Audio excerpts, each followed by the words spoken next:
الحمد لله نحمده ونستعينه ونستغفره ونؤمن به ونتوكل عليه ونعوذ بالله من شرور أنفسنا ومن سيئات أعمالنا من يهد الله فلا مضل له ومن يضلله فلا هادي له ونشهد أن لا إله إلا الله وحده لا شريك له وأشهد أن محمدا عبده ورسوله أما بعد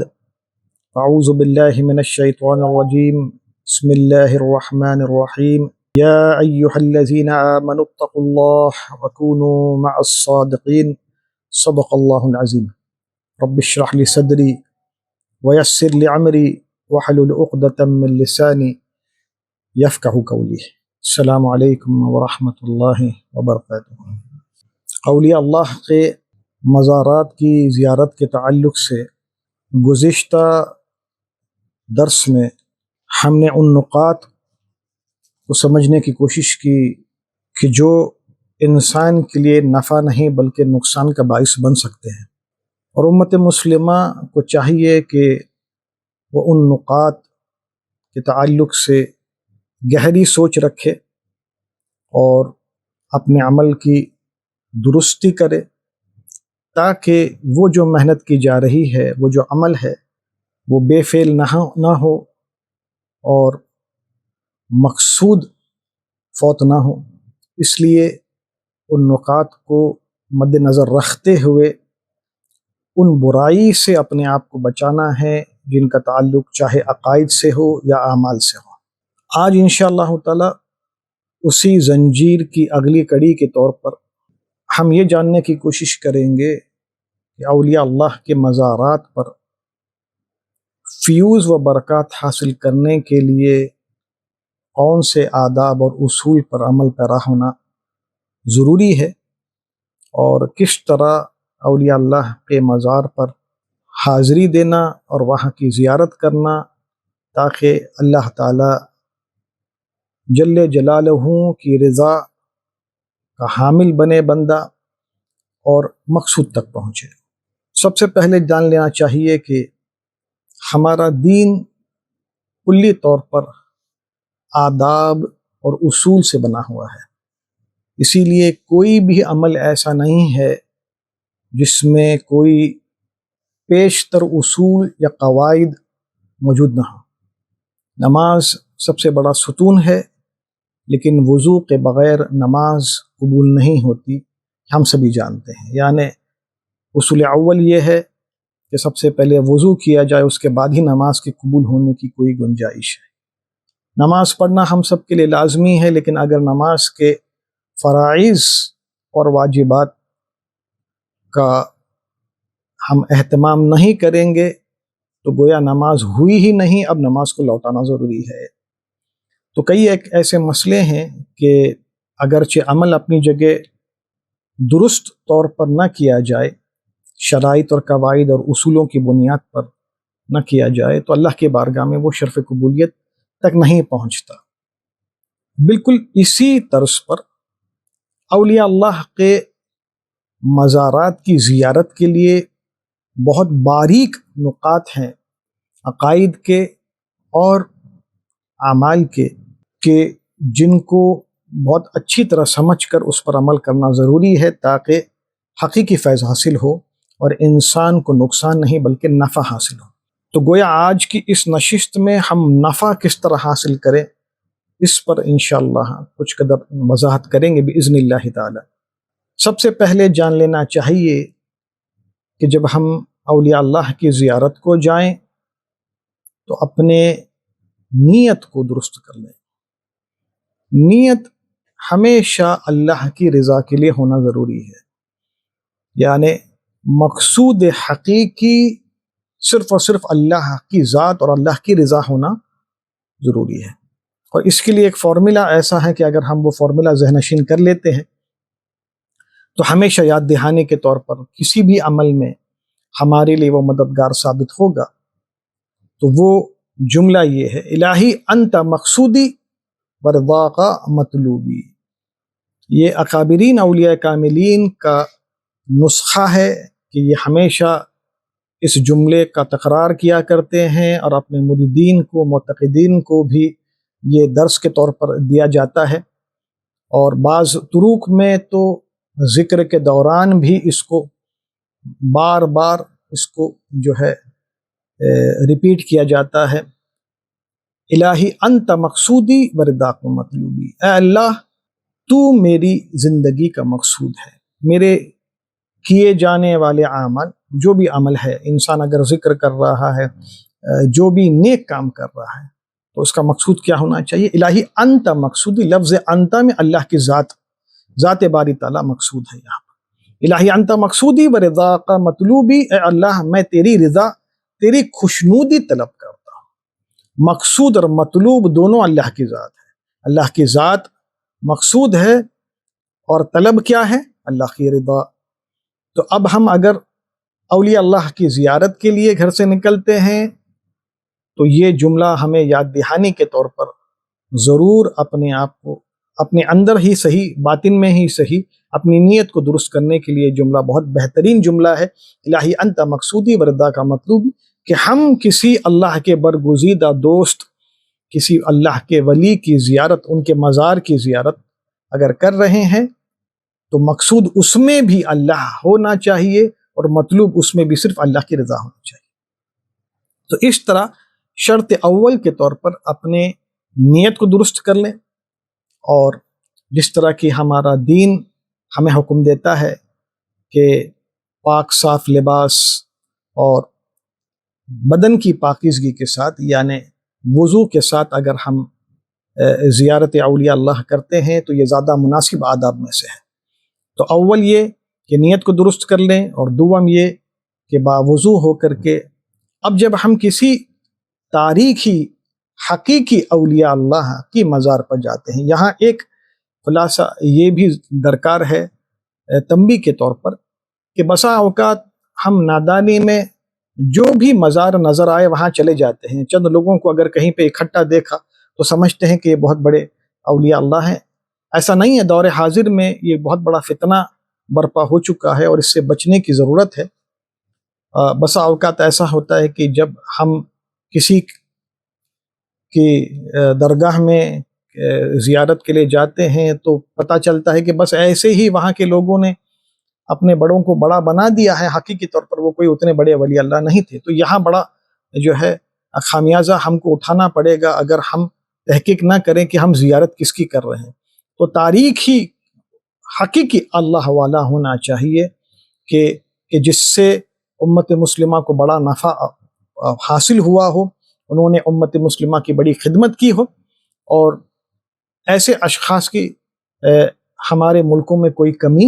نہیں ہے۔ تو تاریخی ولی اللہ ہو، اور پھر ان کی زیارت کو جب ہم جا رہے ہیں تو پاک صاف ہو کر کے ان کی بارگاہ میں ہم پیش ہوں۔ اب وہاں جب ہم پہنچتے ہیں تو سب سے پہلے جو نکات اس سے قبل ذکر کیے گئے کہ بچنے والی چیزیں، یعنی مرد اور عورت کے درمیان میں اختلاط یعنی مکسنگ، اس سے بچنا ہے، اور کوئی ایسی رسومات میں سے جو اگرچہ وہاں ہو رہی ہو لیکن وہ سنت کے خلاف ہو تو اس سے بھی اپنے آپ کو بچانا ہے۔ الغرض یہ کہ اب یہاں ہم جو ذکر کر رہے ہیں وہ ایسی زیارت ہے جو تمام بدعات اور باطل رسومات سے پاک ہو۔ تو ذہن میں یہ بات کو اچھی طرح اجاگر کر لینا ہے کہ اب ہم جو آداب آپ کو بتلا رہے ہیں یہ وہ آداب ہیں جو سنت کے مطابق ہوں اور جن میں بدعات کا کوئی شائبہ نہ ہو۔ کوئی بھی رسومات ایسی جو سنت کے خلاف ہو وہ نہ ہو اس زیارت میں، تب جا کر کے فیض حاصل ہوگا۔ تو اسی لیے مزارات اولیاء کی زیارت کے لیے پہلی قسط میں ہم نے ان باتوں کا ذکر کیا جو بندے کو نقصان میں ڈال دیتی ہیں، اور اب انشاءاللہ تعالی ان باتوں کا اظہار جس سے کہ حقیقی فیض حاصل ہو۔ تو اب یہ ہے کہ بندہ جب زیارت کے لیے جائے اولیاء اللہ کے تو وہ جو صاحب مزار ہیں ان کے روبرو کھڑا ہو، یعنی چہرہ جو ہے، جب ہم دفن کرتے ہیں جنازے کو تو میت کے چہرے کو ہمیشہ قبلہ رخ رکھتے ہیں، یہ عام بات ہے۔ تو قبلے کی طرف پیٹھ کر کے ہم صاحب مزار کے روبرو سینہ بسینہ ایک فاصلے پر بڑے ادب سے کھڑے ہو کر کے سلام عرض کریں گے، کیونکہ یہ بات بھی سنت سے ثابت ہے کہ جو لوگ قبر میں آرام کر رہے ہیں یا جو عالم برزخ کے لوگ ہیں قبروں میں، جب لوگ ان کو ملنے کے لیے آتے ہیں اور سلام عرض کرتے ہیں تو وہ ہمارے سلام کو سنتے بھی ہیں، اور بسا اوقات اگر اللہ تعالیٰ انہیں استطاعت دے تو سلام کا جواب بھی دیتے ہیں۔ اور یہ ان علوم میں سے ہے جو اہل سنہ والجماعہ کے علماء نے اس پر جو ہے اجماع ہے اس بات کا کہ قبروں میں رہنے والے، قبروں میں آرام کرنے والے لوگ آگاہ ہوتے ہیں ارد گرد کے معاملات کے تعلق سے۔ اگر ان کی کوئی زیارت کو آ رہا ہے تو وہ جانتے بھی ہیں، پہچانتے بھی ہیں اور سلام کا جواب بھی دیتے ہیں، لیکن اکثر لوگ اس سلام کے جواب کو سن نہیں سکتے۔ لہٰذا اب سینہ بسینہ کھڑے ہو کر کے بندہ سلام عرض کرے، اور پھر جو کچھ بھی اسے قرآن پاک کی آیات اور سوروں میں سے یاد ہو اس کی تلاوت کرے، اور پھر اس کا ہدیہ سب سے پہلے علیہ الصلوۃ والسلام کی ذات اقدس کو، ان کی روح مقدسہ کو ہدیہ پیش کرتے ہوئے ان کے آل و اصحاب کے ذریعے صاحب مزار کی روح مقدسہ کو اس ثواب کا ایصال کر دے، ایصال ثواب کر دے۔ یہ طریقہ ہے اولین زیارت کا، اور پھر اس کے بعد اللہ کی بارگاہ میں بندے کو دعا کرنا ہے اس صاحب مزار کے توسل سے۔ یعنی مقصد آپ کا کیا ہو، ہمیشہ جو نیت آپ نے گھر سے نکلنے سے پہلے کی تھی، اور اسی لیے اس جملے کو یاد کر لینا بہت مفید ہے، خاص کر کے دور حاضر کے اہل السنہ والجماعہ کے بھولے بھالے عوام الناس کو چاہیے کہ اس جملے کو وہ ازبر کر لے، کیونکہ یہ بھی مسنون دعاؤں میں سے ایک ہے، اور یہ وہ دعا ہے جو اولیاء اللہ کثرت سے پڑھا کرتے ہیں۔ اسی لیے عوام الناس کو چاہیے کہ اس دعا کو یاد ہی کر لے، الہی انت مقصودی ورضا کا مطلوبی، اور گھر سے زیارت کو نکلتے وقت پہلے اس دعا کو پڑھے۔ اب جب وہ ایصال ثواب کر لیا، اب وہ دعا کر رہا ہے تو دوبارہ اس جملے کو یاد کرے، الہی انت مقصودی ورضا کا مطلوبی۔ تو یہ زیارت کر رہا ہے بندہ کس لیے؟ اصل میں اللہ کو پانے کے لیے۔ مقصود صاحب مزار اگر ہو جائے تو اس کا یہ عمل، اس کی یہ زیارت ہی بنیادی طور پر باطل قرار پائے گی۔ کسی اللہ کے دوست کی زیارت اس اللہ کے دوست کے لیے نہیں بلکہ اللہ کے لیے کی جانی چاہیے، اور یہ تفریق بہت اہم ہے، اور اس تفریق کے نہ ہونے پر بندہ یا تو شرک کا موجب بن جاتا ہے، مشرک یعنی شرک کے عمل کا موجب بن جاتا ہے، یا پھر نقصان اٹھانے والا، خسارہ اٹھانے والوں میں سے ہو جاتا ہے۔ اس لیے وہ امتیازی شے جو کسی زیارت کو نفع سے نقصان میں تبدیل کر لیتی ہے، وہ الہی انت مقصودی ورضا کا مطلوب ہے، کہ مقصود وہ ذات نہیں ہے جو اس مزار میں دفن ہے، مقصود اللہ کی ذات ہے، لیکن کیونکہ یہ ذات جو اس قبر میں آرام کر رہی ہے اللہ کی برگزیدہ ذات ہے، اور اللہ تعالیٰ کے انعام یافتہ بندوں میں سے ان کا نام شمار ہے، لہٰذا ہمیں حکم ہوا ہے اہدنا الصراط المستقیم صراط الذین انعمت علیہم، تو ہم اپنے آپ کو اللہ تعالیٰ کے اس حکم کی بے موجب، سورہ فاتحہ میں یہ جو ہمیں یہ حکم ہوا ہے کہ ہمیں انعام یافتہ لوگوں کے راستے پر چلنے کا حکم دیا گیا ہے، لہذا اس لیے ہم ان کی زیارت کو جب جاتے ہیں تو یہ بات کو ذہن نشین ہو کہ مقصود صاحب مزار نہیں ہے، مقصود اللہ کی ذات ہے، صاحب مزار اللہ تعالیٰ کے برگزیدہ بندوں میں سے ہے، اور اسی لیے جب آپ وہاں دعا کریں گے تو دعا اللہ کی بارگاہ میں ہوگی، دعا اللہ سے کی جائے گی، مدد اللہ سے مانگی جائے گی، توسل اللہ کے اس نیک بندے کا دیا جائے گا جو وہاں دفن ہے۔ یہ بہت باریک مسئلہ ہے، اور ہم سمجھتے ہیں کہ شاید گویا ہر کوئی تو جانتا ہی ہے کہ مانگنا تو اللہ ہی سے ہے، لیکن کہتے تو ہیں لیکن جب جاتے ہیں درگاہوں پر تو اکثر وہی کام کرتے ہیں جو نہیں کرنا ہے، اسی لیے وہ نفع والی شے تبدیل ہو جاتی ہے نقصان میں، اور وہ فیوز و برکات تبدیل ہو جاتے ہیں شرکی عمل، اسی لیے لوگ خسارہ اٹھانے والے میں سے بن جاتے ہیں۔ اور یہ گویا ہمارے نزدیک ایک ایسا درس ہے، ایک ایسی وضاحت ہے کہ گویا جب کوئی شخص اگر زیارت کو جا رہا ہو، یہ میرا اپنا موقف ہے، یہ میری اپنی سوچ ہے، انشاءاللہ اگر ایسا ہو تو ہمارے ملکوں میں ایک بڑا انقلاب پیدا ہوگا، اور جتنے لاکھوں کروڑوں لوگ زیارت کو جا رہے ہیں وہ جو نقصان لے کر کے گھر کو واپس آ رہے ہیں اس نقصان سے بچ جائیں گے اور حقیقی فائدہ لے کر گھر کو آئیں گے۔ اور وہ کیا ہے؟ وہ یہ ہے کہ جب کوئی شخص زائرین میں سے کسی صاحب مزار، کسی بزرگ کی مزار کی زیارت کو جائے تو وہاں زیارت سے قبل اسے ایک 5 منٹ کی تلقین کی جائے، وہاں پر جو انتظامیہ ہے اسے ایک علیحدہ کمرے میں لے جائے اور اسے تلقین کی جائے، کیونکہ ہم یہ گمان کرتے ہیں کہ بندے کو سب کچھ معلوم ہے، لیکن آنے والا شخص ہر طبقے کا شخص ہے، علم والا بھی ہے اور اکثر جہلا ہے۔ 99% آنے والے لوگ ایسے ہیں جو ان باریک مسائل سے واقفیت نہیں رکھتے عقائد کے، کہ جو بندے کو اچھے خاصے مومن کو جو ہے مشرک بنا دیتے۔ تو وہ عقائد کے علوم سے واقفیت کرانے کے لیے ایک 5-10 منٹ کا گویا ایک کورس کہہ لیجئے یا آداب کا کورس کہہ لیجئے، کہ 5-10 منٹ بندے کو علیحدہ کمرے میں بٹھا کر کے اسے سمجھایا جائے کہ آپ آئے ہیں اتنے بڑے اللہ کے دوست کی زیارت کے لیے، تو اللہ کرے آپ کو حقیقی فائدہ حاصل ہو، لیکن حقیقی فائدہ اگر حاصل کرنا ہے تو نبی کریم علیہ السلام کے شریعت محمدی میں جو کچھ رخصت ہے اس رخصت کی بنیاد پر جو کچھ بھی آداب اور اصول بتائے گئے ہیں ان کی رعایت کے بعد ہی آپ کو نفع مل سکتا ہے۔ ان میں سے یہ ہے کہ بندہ اول اپنی نیت کو درست کر لے اور اسے یہ بتلایا جائے، سکھایا جائے کہ مقصود یہ بارگاہ نہیں ہے، مقصود یہ اللہ کا ولی نہیں ہے، مقصود اللہ کی ذات ہے، یہ اللہ کا ولی کیونکہ اللہ کے انعام یافتہ لوگوں میں سے ہے، لہٰذا اللہ کے حکم کے بے موجب ہم ان کے پاس اس لیے جا رہے ہیں تاکہ ان کے راستے کی ہم اتباع کریں۔ اب اگر کوئی سوال یہ اٹھائے کہ یہ تو حیات میں اتباع ہے، دیکھیے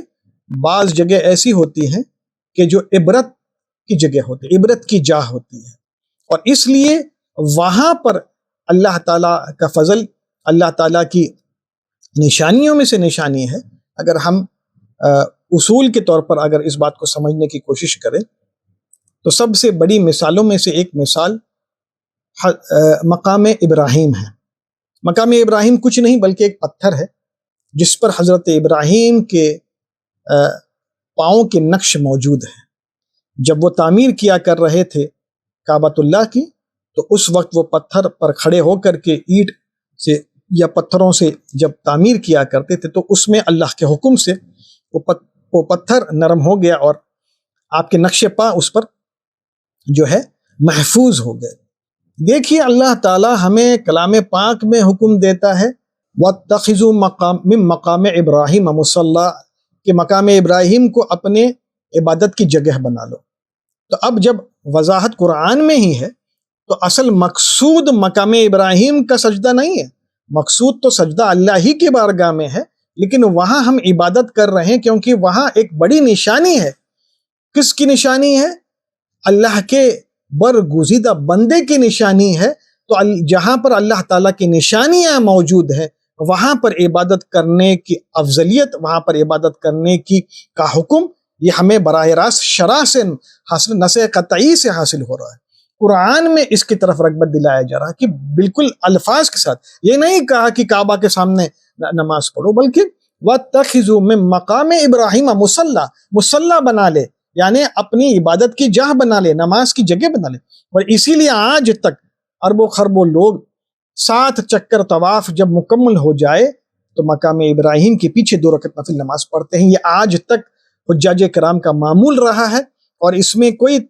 تفرقہ آج تک الحمدللہ پیدا نہیں ہوا۔ مختلف مذاہب اور مختلف مکاتب فکر کے لوگ پوری دنیا میں موجود ہیں، لیکن اس بات پر علماء اکرام کا اجماع ہے کیونکہ نص قطعی ہے۔ تو اسی نص قطعی سے ہم کو بات کیا سمجھ آ رہی ہے کہ جو جگہ اللہ کی نشانیوں میں سے نشانی ہوتی ہے، صفا اور مروہ کیا ہے؟ صفا اور مروہ دو پہاڑی ہے، صفا اور مروہ دو پہاڑی ہے، لیکن اس کی عظمت یہ ہے کہ وہاں پر حضرت حاجرہ کھڑے ہو کر کے ایک پہاڑی سے دوسری پہاڑی کی طرف جایا کرتے تھے، تو اللہ تعالیٰ کو اپنے بندے کی یہ ادا اتنی پسند آئی کہ اللہ تعالیٰ نے رہتی دنیا تک کے تمام حجاج اکرام کے لیے فرض قرار دیا کہ اب جب تک کہ صفا اور مروہ کے درمیان میں سعی نہیں ہوگی، حج مکمل نہیں ہوگا۔ یعنی اصل عبادت تو اللہ کی ہے، وہاں پر اصل حرم شریف میں اللہ تعالیٰ کی عبادت مقصود ہے، لیکن اللہ تعالیٰ کے بندوں کی نشانیوں کو بھی مد نظر رکھا گیا ہے۔ لہٰذا یہ بات کو سمجھنا ہے کہ اولیاء اللہ کے مزارات کی زیارت کو جب ہم جاتے ہیں تو انہیں اللہ تعالیٰ کی نشانیوں میں سے نشانی تصور، ان مزارات کو اللہ تعالیٰ کے محبوب بندوں کی آرام گاہ ہے، تو یہ آرام گاہ بھی ان کی نشانیوں میں سے۔ جب ایک پتھر نشانی بن سکتا ہے جبکہ پتھر میں کوئی جان نہیں ہوتی، جب ایک پتھر نشانی بن سکتا ہے تو ایک انسان نشانی کیوں نہیں بن سکتا کہ جس کی ساری زندگی اللہ تعالیٰ کی عبودیت میں، اللہ تعالیٰ کی بندگی میں گزری، نبی کریم کے اتباع میں گزری، اب وہ زندگی کیوں کر کے اللہ تعالیٰ کی نشانی نہیں بن سکتی؟ بلکہ یہ ثابت ہے اور علماء کے نزدیک یہ بات طے شدہ ہے کہ باحیات شخص کعبۃ اللہ سے زیادہ عظمت رکھتا ہے اگر وہ اللہ کا محبوب بندہ ہو۔ اس بات کو سمجھنا ہے، تو اسی لیے یہ تعلیمات زائرین کو ملنے چاہیے، یہ سمجھانا ضروری ہے زائرین کو کہ جب آپ جا رہے ہیں تو ان نکات کو سمجھیں، یا علماء کی ذمہ داری ہے یا ان آستانوں کے سجادہ نشینوں کی ذمہ داری ہے، ہم نہیں جانتے، ہم صرف اپنے دل کا موقف بیان کر رہے ہیں کہ نفع پانے کے لیے اور نقصان سے بچانے کے لیے علم درکار ہے، اور وہ علم یہ ہے کہ زائرین کو بتلایا جائے کہ یہ بارگاہ، یہ آستانہ آپ زیارت اس لیے کر رہے ہیں کیونکہ اللہ کی نشانیوں میں سے، اگر ان کا تعلق اللہ کی ذات سے نہیں ہوتا تو پھر تو یہ آپ کے لیے جو ہے نیک عمل نہیں بلکہ یہ آپ کے لیے گناہ کا سفر ہوتا، لیکن اب یہ نیک عمل بن جائے گا۔ کیوں؟ اگرچہ آپ نے نیت کی کہ یہ اللہ تعالیٰ کے نشانیوں میں سے ایک نشانی ہے اور اس لیے آپ ان کی زیارت کرتے ہیں۔ ایک تو یہ ہوا۔ دوسرا، کلام پاک میں ہی ہم نے دیکھا کہ حضرت زکریا علیہ السلام کا واقعہ 2 مرتبہ آ چکا ہے کلام پاک میں، اور اس میں وضاحت یہ ہے، میں اپنے الفاظ میں اس کا اظہار کر رہا ہوں کہ حضرت مریم جس محراب میں عبادت کیا کرتے تھے اور حضرت زکریا جو کہ ان کے والی تھے، ان کے کیئر ٹیکر تھے اور کفیل تھے، تو جب ایک مرتبہ انہوں نے دیکھا، بلکہ ہو سکتا ہے یہ کئی مرتبہ ہو، لیکن ایک مرتبہ انہوں نے دیکھا کہ حضرت مریم کے حجرے میں غیر موسمی میوے ہیں، یعنی گرمی کے زمانے میں سردی والے موسم اور سردی کے زمانے میں گرمی والے موسم جو ہے، یعنی بالکل نظام کے خلاف، قدرتی نظام کے خلاف جو ہے بالکل عجب معاملہ دیکھا۔ تو آپ نے پوچھا کہ اے مریم یہ کیا ہے؟ تو حضرت مریم نے کہا کہ یہ اللہ کی جانب سے ہے، اللہ بہترین رزق عطا کرنے والوں میں سے۔ تو اس وقت حضرت زکریا نے اپنے دل میں جو نیت تھی اس نیت کی بنیاد پر دعا کی، اور دعا انہوں نے وہیں کی، کہاں کی؟ اسی محراب میں کی جو محراب حضرت مریم کی عبادت کی برکت سے مقدس بن چکا۔ عربی میں ایک مقولہ ہے، شرف المکان بالمقین، کوئی مٹی کا ڈھیر، کوئی جو ہے مکان اپنے آپ کوئی تقدس نہیں رکھتا۔ اگر یہ ہم عقیدہ رکھ رہے ہیں تو پھر یہ عقیدہ جو ہے مناسب نہیں ہے، بلکہ شرف المکان بالمقین، اب جو اس گھر میں رہنے والا ہے اس کی برکت سے اگر یہ گھر مقدس ہو جائے تو بات کچھ اور ہے۔ اس بات کو ہمیں سمجھنا ہے کہ ویسے نبی کریم نے حدیث مبارکہ میں جو ہمیں رخصت دی، حدیث مبارکہ میں آتا ہے کہ میں تمہیں قبور کی زیارت سے منع کیا کرتا تھا، اب زیارت کیا کرو، اور وجہ کیا بتائی کہ تم جاؤ وہاں پر اور وہاں جا کر کے اپنے آخرت کو یاد کرو تاکہ تمہارا دل نرم ہو جائے، تمہارا رقت قلبی اور آخرت کی یاد آ جائے۔ تو اب جب ہم اولیاء اللہ کی زیارت کو جا رہے ہیں، ان کے مزار کی زیارت کو جا رہے ہیں، تو سنت کے یہ دو مقاصد کو فراموش نہیں کرنا ہے۔ یہ تیسرا نقطہ ہے کہ جب ہم زیارت کو جائیں گے اولیاء اللہ کے، تو نتائج میں ہمیں کیا حاصل کرنا ہے؟ وہاں پر رقت قلبی، دل کا نرم ہو جانا، تکبر ختم ہو جائے کہ اس بزرگ کی مزار کو، وہ تو اصل قبر ہے، ہم تقدس کے لیے مزار کہتے ہیں، تو وہ مزار کو دیکھ کر کے بندے کو یہ ذہن میں بات آئے کہ اتنے بڑے اللہ کے ولی تھے، نہ جانے کتنی سینکڑوں قربانیاں دی، بڑے بڑے صاحب کرامات، لیکن پھر بھی زمین کے نیچے دفن ہے، پھر بھی ان کے لیے بھی یہی پروٹوکول ہے، ان کو بھی زمین ہی ملی۔ یعنی اب یہ عبرت کا سامان ہے کہ ہمیں چاہیے کہ یہ ہم جو دیکھ رہے ہیں، یہ دیکھ کر کے ہم اپنے آپ کو پوچھیں کہ ہم اپنے آپ کو دنیا میں بڑا تصور کر رہے ہیں؟ جو حقیقی بڑے تھے اللہ کے دوست، انہیں بھی موت آئی،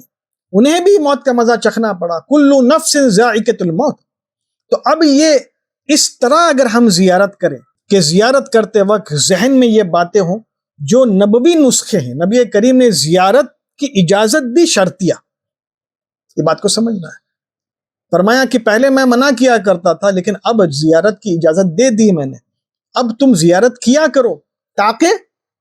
تاکہ دل نرم ہو جائے اور تمہیں آخرت کی یاد آئے۔ تو آخرت کی یاد وہ مقصود ہے کہ جو مقصود زائرین کے ذہن میں ہونا چاہیے، ورنہ یہ زیارت باطل ہے۔ اگر آخرت کی یاد مقصود نہیں، دل کو نرم کرنا مقصود نہیں، اور ذہن میں صرف یہ ہے کہ میں جاؤں گا اور ولی اللہ سے مانگوں گا، تو اب یہ شرکی عمل ہے۔ اس سے بہتر ہوتا کہ آپ گھر میں بیٹھتے یہ نقصان نہ اٹھاتے۔ اور اسی لیے اب ہم وضاحت کر رہے ہیں وہ آداب اور اصول جو درکار ہے کہ جس کی بنیاد پر بندے کو اولیاء اللہ کی زیارت سے حقیقی نفع حاصل ہو۔ اور یہ بہت اہم ہے، اور اس کی رعایت نہیں ہو رہی، اور علماء شاید آنکھوں کو بند کیے ہوئے ہیں اگر وہ یہ سوچتے ہیں کہ عوام الناس واقف کار ہیں۔ نہیں، عوام الناس میں 99% جو حل ہے وہ نہیں جانتے، کیونکہ کسی نے انہیں سکھایا نہیں۔ اور ہم کیسے امید کریں کہ اپنے آپ ان کو سمجھ میں آ جائے گی آداب کیا ہے، رعایت کیا ہے؟ اس لیے اب ہم سمجھا رہے ہیں کہ وہ آداب کیا ہے، کہ نیت کو درست کی جائے، اور پھر مقصود اللہ کی ذات ہو،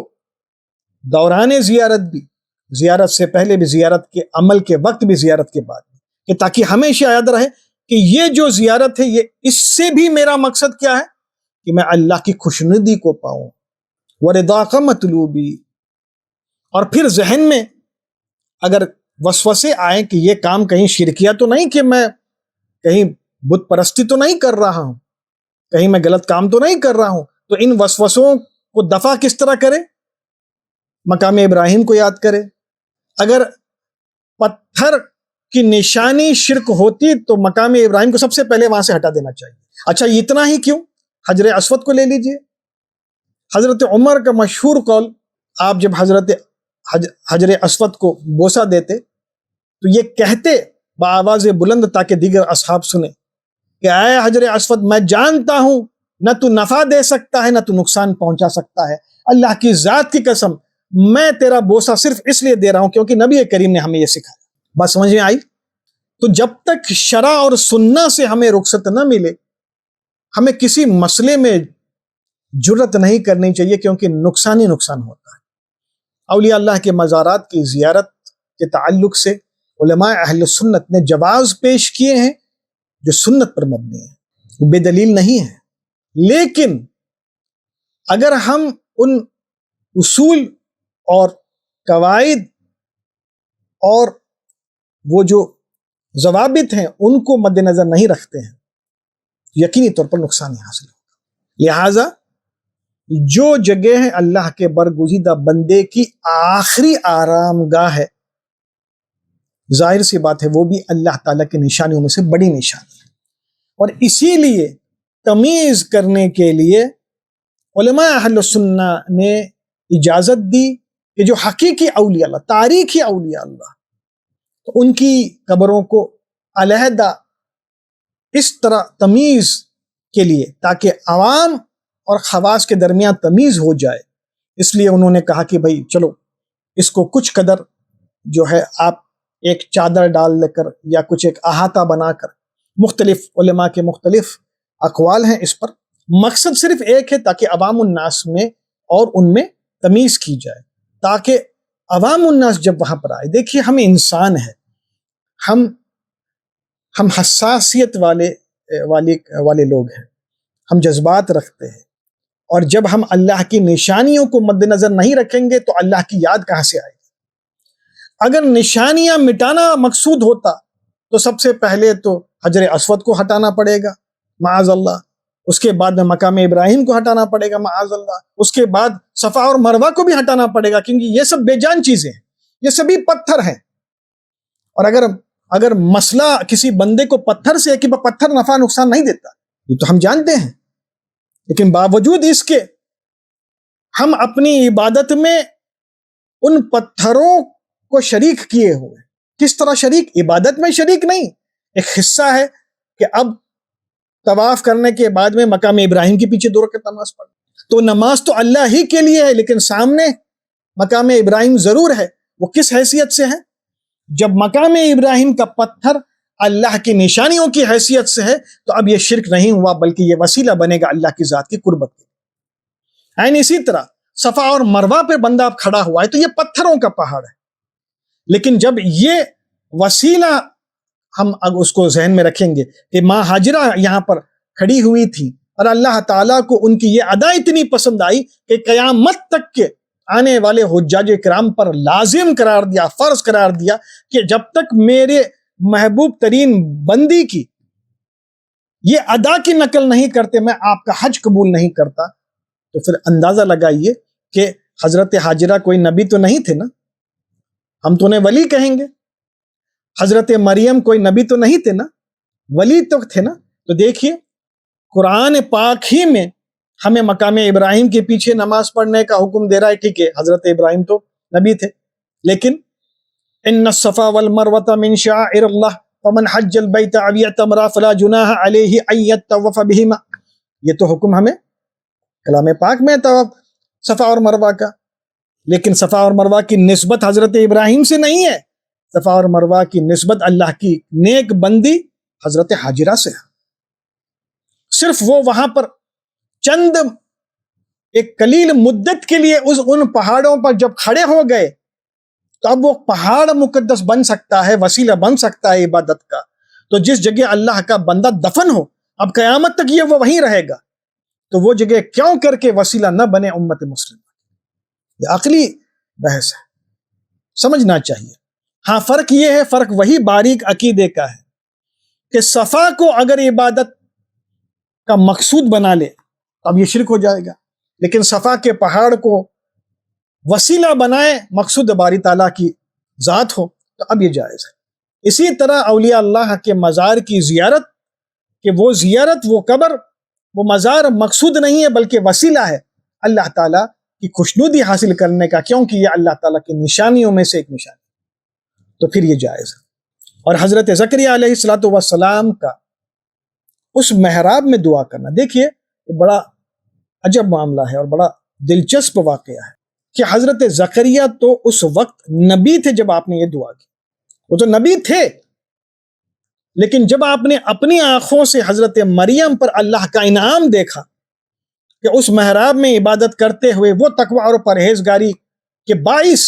جب اپنی آنکھوں سے اللہ تعالیٰ کے عطا کردہ دسترخوان اور بے موسم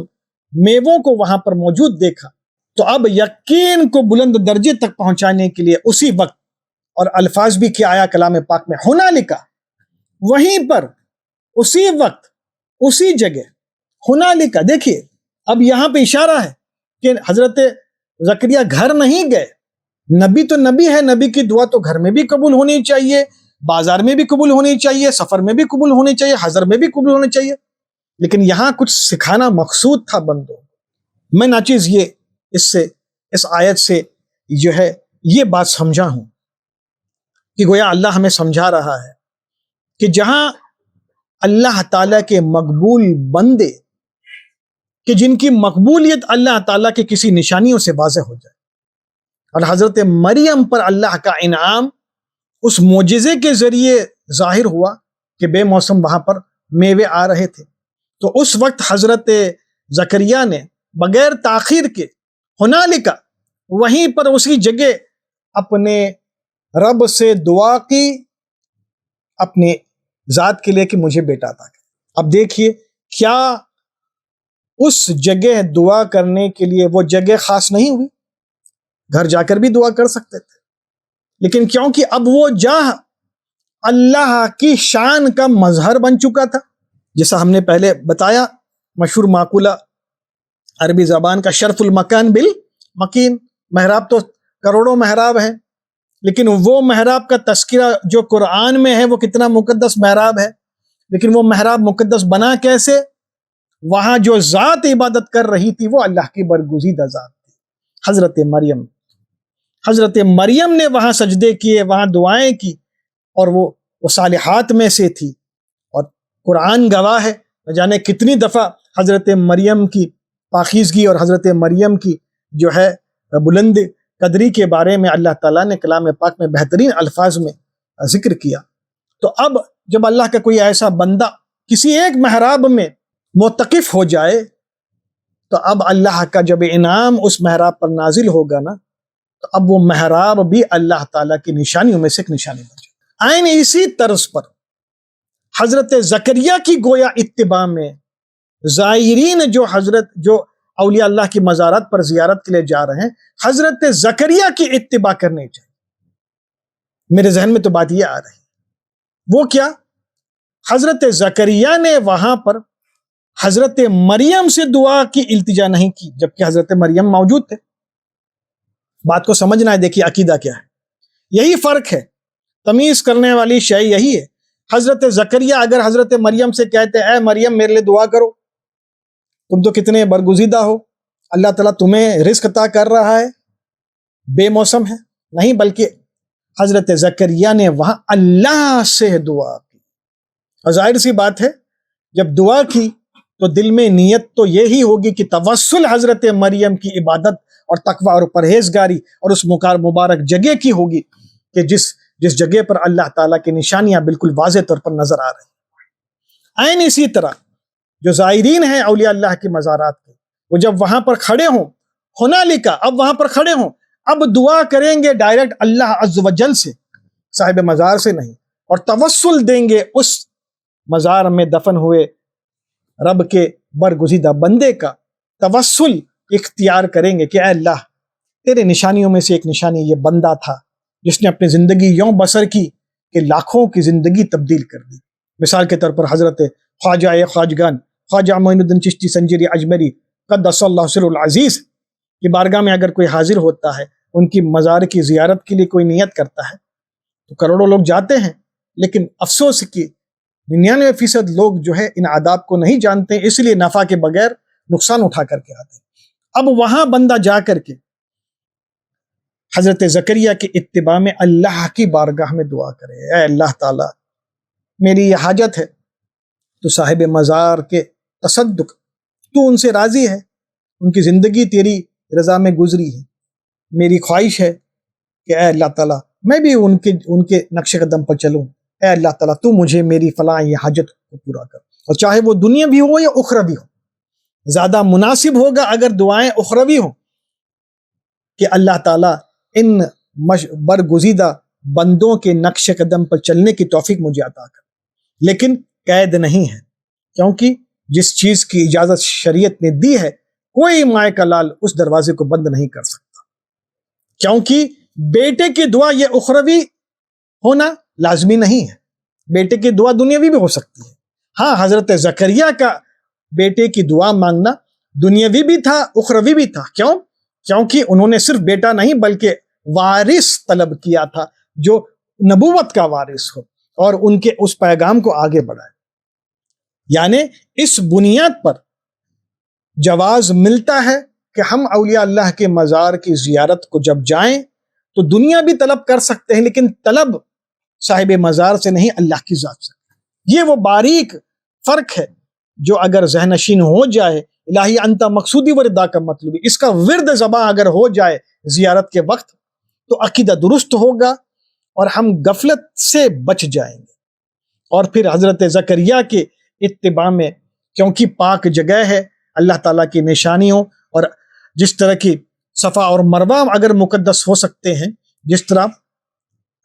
مقام ابراہیم اگر مقدس ہو سکتا ہے کہ جہاں پہ عبادت کی جائے، تو اولیاء اللہ کی ساری زندگی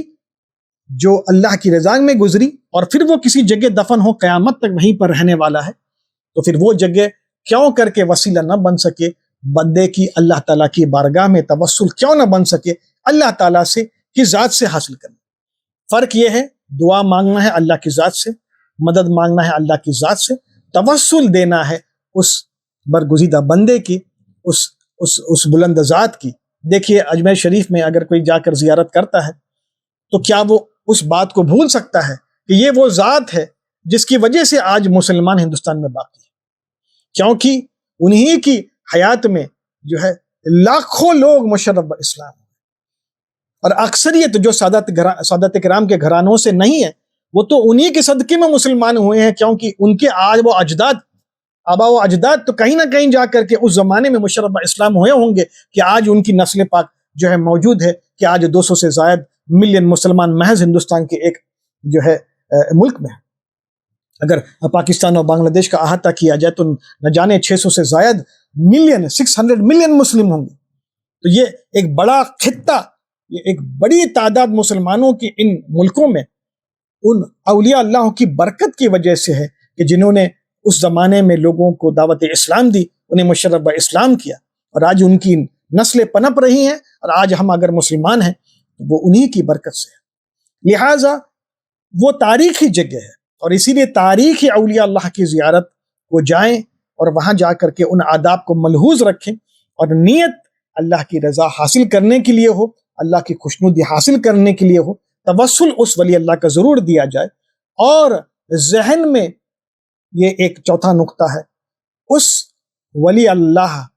کی سوانح حیات ذہن میں ہونی چاہیے کہ انہوں نے کس طرح اللہ تعالیٰ کی قربت کو پایا، وہ کیسے کامیاب ہوئے، کیونکہ جو عبرت کی جا ہوتی ہے نا، وہ یادگار ہوتی ہے تاریخ۔ تو یہ اولیاء اللہ یادگار ہیں، اور اگر آپ ہندوستان کا احاطہ کریں گے تو چھوٹے چھوٹے گاؤں قصبوں میں اگر کہیں قدیم آپ کو کوئی مسجد ملتی ہے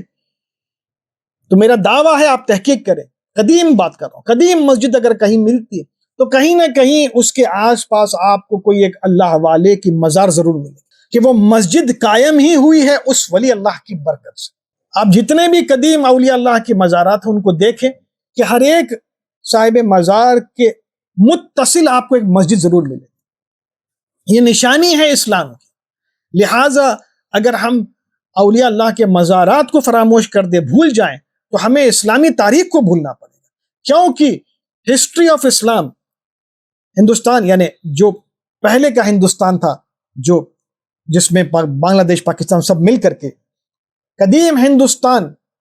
اس کی جو تاریخ اسلام ہے وہ صوفیہ اکرام کی تاریخ سے میل کھاتی ہے۔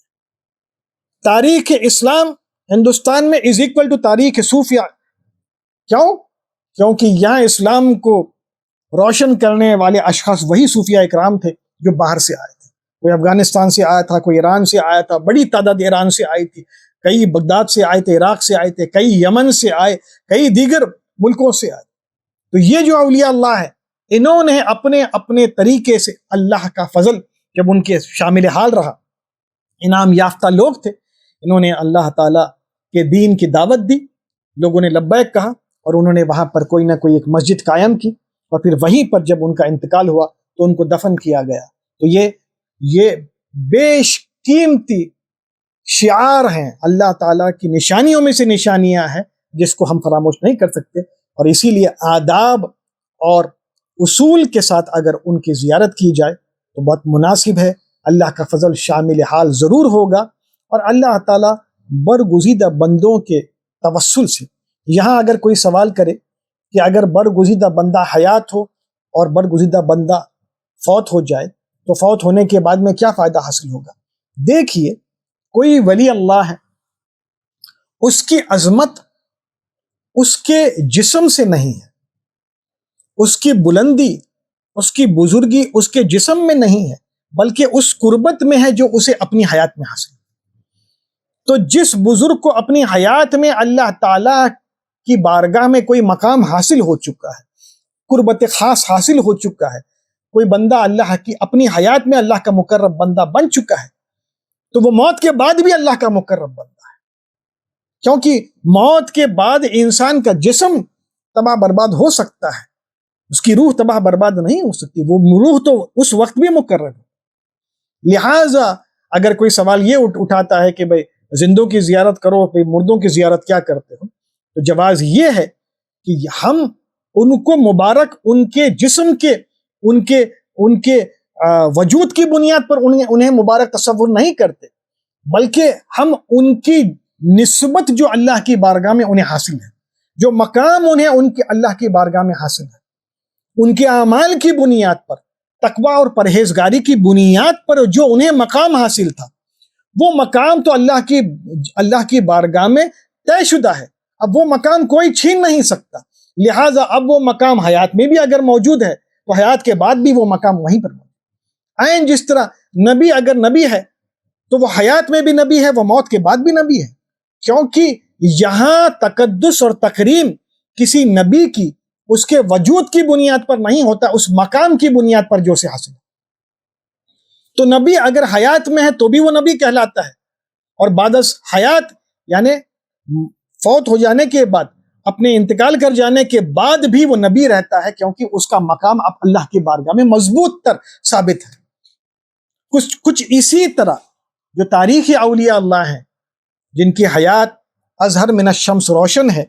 جن کی خدمات اسلام کے لیے جو ہے ایسے ہیں کہ جن کو فراموش نہیں کیا جا سکتا، تو ان کا مقام ان کی حیات میں جب اللہ کی بارگاہ میں مضبوط ہو چکا ہے جو ہے، تو پھر ان کی حیات کے بعد بھی انہیں وہ مقام جو ہے ضرور ان کا برقرار ہوتا ہے۔ اور اسی نسبت سے ہم جب جاتے ہیں زیارت کے لیے اولیاء اللہ کے مزار پر، تو وہ جسد خاکی کو تبرک نہیں سمجھتے، ہم ان کی اس قربت کو مد نظر رکھتے ہوئے کہ انہیں جو مقام اللہ کی بارگاہ میں حاصل ہے، ہم اس مقام کی نسبت سے اللہ کی بارگاہ میں اللہ سے دعا کرتے ہیں اور توسل اس مقام کا دیتے ہیں۔ اے اللہ تعالیٰ کہ تیری یہ پاک جو ہے بندے ہیں، نسبت ہم ان کی قربت کا دیتے ہیں تیری بارگاہ میں، جو عین اسی طرح جس طرح حضرت زکریا نے محراب میں دعا کی، ہونا لکھا، کیوں؟ اب انہوں نے دیکھ لیا کہ یہاں جو عبادت ہو رہی ہے نا حضرت مریم کی، یہ مقبول ہو چکی ہے، کیونکہ یہ میوے بتا رہے ہیں غیر موسمی کہ اللہ ان پر فضل کر رہا ہے، اور حیرت کے مقام میں خود پوچھتے ہیں اے مریم یہ کیا ہے؟ تو آپ کہتے ہیں کہ اللہ تعالیٰ جو ہے ہر چیز پر قادر ہے، اور اللہ تعالیٰ بہترین رزق عطا کرنے والا ہے۔ تو پھر حضرت زکریا نے بغیر تاخیر کے اسی وقت دعا کی، اے اللہ تعالیٰ مجھے ایک صالح بیٹا نصیب عطا فرما۔ عین اسی صفت کو اپناتے ہوئے اگر ہم اولیاء اللہ کی زیارت کرتے ہیں تو انشاءاللہ تعالی نفع پائیں گے، عقیدہ درست ہوگا، اولیاء اللہ کی بارگاہ سے جو اصل شے حاصل کرنی ہے وہ یہ کہ اللہ ہمیں بھی تقوی عطا فرمائے۔ اور اس لیے نبی کریم نے فرمایا کہ میں نے اجازت دی، میں تمہیں کہتا ہوں کہ اب زیارت کیا کرو قبروں کی، تاکہ دل نرم ہو جائے اور آخرت کی یاد آئے۔ تو پھر اولیاء اللہ کی زیارت کے وقت ان کی سوانح حیات کو بھی یاد رکھیں، ان کے دنیاوی کارناموں کو یاد کریں کہ انہوں نے کیسی قربانی دی، اور وہاں جا کر کے جب ان کی سوانح حیات ذہن میں ہوگی تو آپ کے دل میں ایک انقلاب پیدا ہوگا۔ جب اللہ کا بندہ نہتا کوئی ساز و سامان دنیا کا نہیں ہے، وہ اکیلا پوری حکومت کو جو ہے مجبور کر سکتا ہے، نہ جانے بڑے بڑے بادشاہ جھکا سکتا ہے، تو یہ میں بھی تو کر سکتا ہوں اگر میں بھی صاحب تقوی بن جاؤں۔ تو اب یہ بندے کو ہمت حاصل ہوتی ہے۔ یہ نقطہ بہت اہم ہے۔ مزارات اولیاء اللہ پر جا کر صرف مانگتے رہتے ہو، خالی ہاتھ آتے ہو، کیوں؟ کیونکہ عقیدہ درست نہیں، کیونکہ آداب کو بجا نہیں لاتے، کیونکہ ذہن میں کچھ پانا ہے لیکن وہ صرف دنیا اور دنیا اور دنیا ہے۔ اس سے بہتر یہ ہے کہ ہم ان لوگوں کے وسیلے سے جنہوں نے اللہ کی بارگاہ میں اپنی ایک قربت اور مقام حاصل کیا، ہم بھی اللہ کی بارگاہ میں دعا کریں، اے اللہ تعالیٰ تو نے انہیں جو حوصلہ دیا، اے اللہ تو نے انہیں جو صبر عطا فرمایا، وہ صبر ہمیں بھی عطا فرما، کیونکہ انہیں جو کچھ عطا ہوا ہے نا وہ صبر کے باعث عطا ہوا ہے۔ دیکھیے کلام پاک میں بھی ہے نا ان کے بارے میں آیا ہے کہ انہیں کیا ملا ہے، فَنِعْمَ عُقْبَى الدَّارِ، کیا بہترین ان کو نعمت ملی ہے، کس کے بعد؟ بِمَا صَبَرْتُمْ، جب انہوں نے صبر کیا تو اس کے بعد میں یہ صبر کرنے کے بعد کیا ملا، اب دیکھو یہ ملا۔ تو اب ہمیں بھی وہاں پر جا کر کے کیا حاصل ہو، ہمیں بھی رغبت ملے کہ الحمدللہ جب اللہ کا یہ بندہ کر سکتا، میں کچھ قدر تو ہمت کروں، مجھ پر جو مصیبتیں آ رہے ہیں میں اللہ کی خاطر صبر کروں گا۔ تو اب دیکھیے اولیاء اللہ کی زیارت ایک تاریخی شعار کو زندہ کرنا ہوا، دوسرا اپنا نفع ہوا کیونکہ اللہ سے مانگ رہے ہیں ان کے محبوب بندوں کے ذریعے، تیسرا یہ